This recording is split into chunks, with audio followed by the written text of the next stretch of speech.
Hello বন্ধুরা, কেমন আছো তোমরা সবাই? আশা করি সকলেই ভালো আছো। পপি ঘরোয়া রান্নায় সবাইকে ওয়েলকাম। আজ তোমাদের সাথে শেয়ার করতে চলে এসেছি আরও একটি নতুন রেসিপি নিয়ে।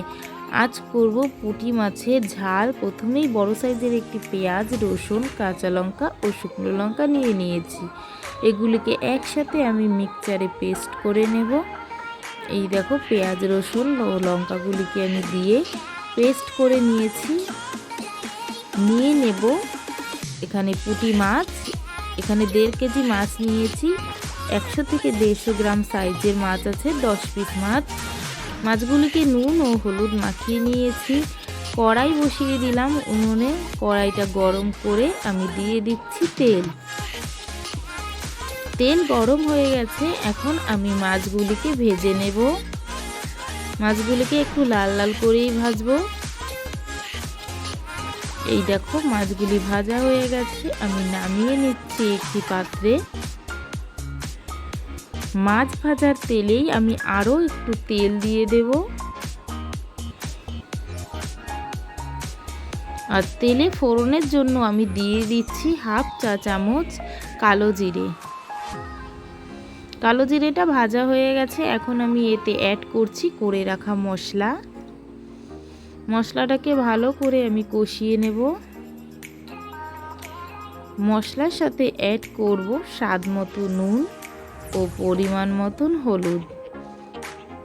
এখানে আমি 1 চা চামচ নুন দিয়েছি ও 1 চা চামচ হলুদ দিয়েছি। তোমরা যে যার পরিমাণ মতন স্বাদ মতন দেবে। এখন নুন ও হলুদটাকে আমি মশলার সাথে ভালো করে কষিয়ে নিচ্ছি। এই দেখো, কষানোটা প্রায় হয়ে গেছে। এখন এতে অ্যাড করব জল। যেহেতু আমি পুঁটি মাছের ঝাল করব, সেটা একটু পাতলা পাতলাই হবে।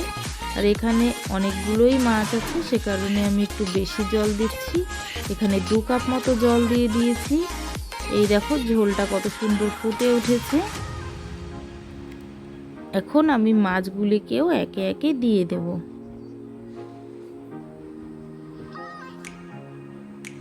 মাছগুলিকে দিয়ে আমি এভাবেই 8-10 মিনিট জাল হতে দেব।